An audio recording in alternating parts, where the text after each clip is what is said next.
There's several things, and like most things in reality, there's always several ways that something could happen. Right? That it's very seldom so cut and dry that this is the way it always has to happen, and it couldn't be any other way. Yeah. One thing that could be going on there is that it's not the data at all that he's getting. That his collecting these words and things that he has his computer do, that's his tool. That's his tool for collecting information. In fact, the information he's getting is of his own creation from his own consciousness. And this collection out in the, it's very uncertain what he collects out there, right? There's a lot of uncertainty about what word will surface and what won't. Whenever you have uncertainty like that, that can be manipulated by the system, as we were talking about. So those words may be coming up for him. Not that these people are producing words that then he is getting. So it's not necessarily that all of those people and all those forums and all those things are generating future information. This is just his system, just like the planets are. Albeit very complex. Yeah, it's very complex. Well, so is astrology, very complex. True. The more complex, the better it works, because there's more uncertainty and more room for interpretation. You can't, simple systems like the little pendulum are just yes and no. You don't get a lot there other than a yes or no. You have a complex system with a lot of uncertainty, a lot of room for interpretation, and that can be manipulated to tell you things. So he has an intent on the future, what's going to happen in the future, what's going to happen next week or next month, or what's going to happen with this event. That intention connects then with the probable future database. Now, his tool for receiving that isn't a picture, isn't a spoken word, isn't a pendulum swinging, isn't the stars and stuff. His thing is gathering all this data from all these sources, whatever. So my guess is that all that data from all those sources are irrelevant. It's in his mind. If you had somebody else set up just take somebody, some random person, and here's a program, go take this program and find out what's going to happen next week by surfing the net on all the forums and see what keywords come up, it wouldn't work. Interesting. It doesn't work because the one active ingredient isn't there, which is this guy's mind.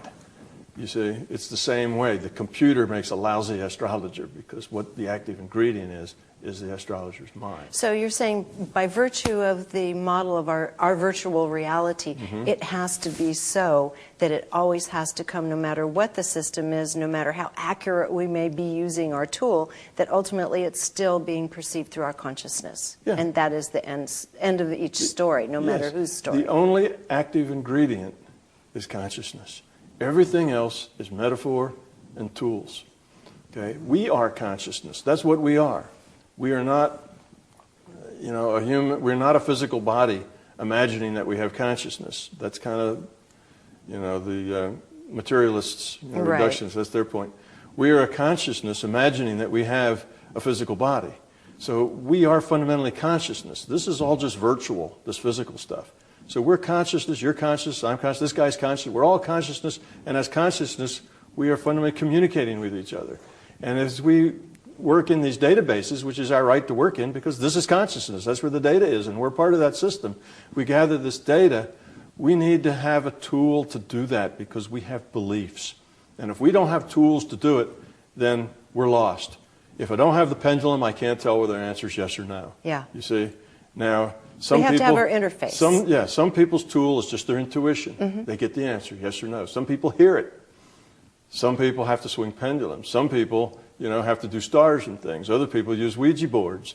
You have all kinds of things that you can do. They're all tools, and they let you focus your intent and collect the data. So that would be my guess, why he gets that. See, otherwise, we get wrapped up around this thing. How could that be? How could all these things bubble up out of whatever and make sense, and we get lost in it because we believe that we live in an objective reality. I don't know. We don't. We live in a statistical reality, and we're consciousness, and that's why that stuff works. It's just tools. Well, I don't know how Clifford would feel about hearing that information, because it certainly is. It's very empowering on one level to say. And I know he has a dear friend who has a lot of mystical qualities himself, who has suggested he's way more powerful than he gives himself credit for. But we'll just leave it at that. However Clifford wants to respond. Well, people make their tools sacred. Often the Yes. tools become sacred, and well, that's often what religious wars are about. It's the blasphemy of the sacred tools, and that's unfortunate because then that turns into a belief. The belief turns into a trap, and then you're limited to that thing. If the only way you can interface with the larger system is through this very complex computer program, that's limiting. You can pick simpler, more effective tools that suit you better, and you can get the same data in other ways. So in a way, tools are wonderful. Otherwise, we don't have an interface. Right. We have these beliefs that we need to have something happen in order to get the information. We can't just get it. We need the pendulum, we need the tool, we need the stars, we need all the stuff that justifies it to us how we're doing it, because we have a belief that you can't get anything without something happening. It doesn't have to happen that way. We're consciousness. It's just there. We're a part of it. We're all one. We're all sharing data. You don't have to have the tool, but most of us can't live without them because that's our interface. That's the metaphor. The tool is the metaphor we make for our connection to the larger reality. So that's it. And people will get upset.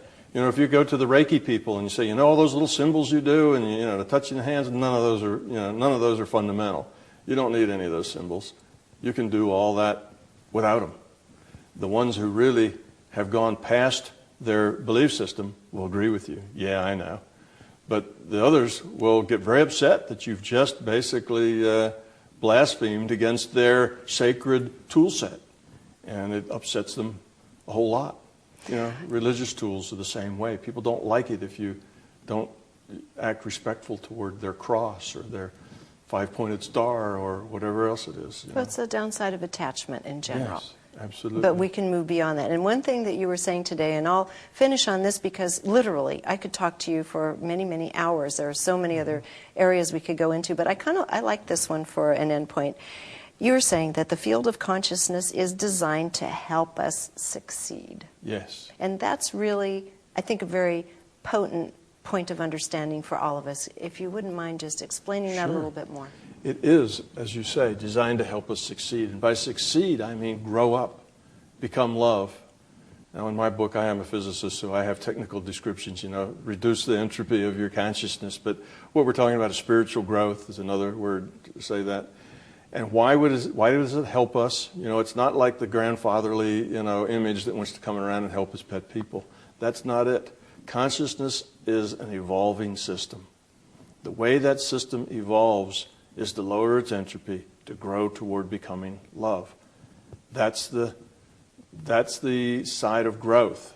Okay? De-evolving means falling apart, coming unglued, becoming nothing, right? And the things that are divisive, that tear us apart, are things like ego, fear, all these things are high entropy things. Love pulls us together. It's a unifying. It's a building structure, not tearing things apart. So that's what the consciousness system is doing. It's just a system, a natural system, just like the environment is a system on this planet, just like the solar system is just a system that does what it does. The consciousness system is a natural system. It's evolving toward love. We are part of that evolution. We're part of that evolution cycle. That's part of how it evolves is through us. We are consciousness. Part of the way it evolves is to put little pieces of itself, like us, to interact with each other so that we can exercise free will, our intent, make good decisions, and grow our being. That's what we're here for. That's our purpose. So why would it not help us? We are it. It is us. We are part of that evolution that it needs to not dissolve and turn into nothing. So yes, it helps us. It sets up this physical reality, our universe, as a learning lab for us to learn in. That's trying to help us. And now here we are in this learning lab, and sometimes we're a little thick-headed and we just don't get it. It'll nudge us. How does it nudge us? I had an engineer who thought all of this was just so much baloney until one night he had a dream and he saw that he was in an airplane. And in this airplane, everyone was in black and white except one little girl, and one little girl about 6 years old was in color.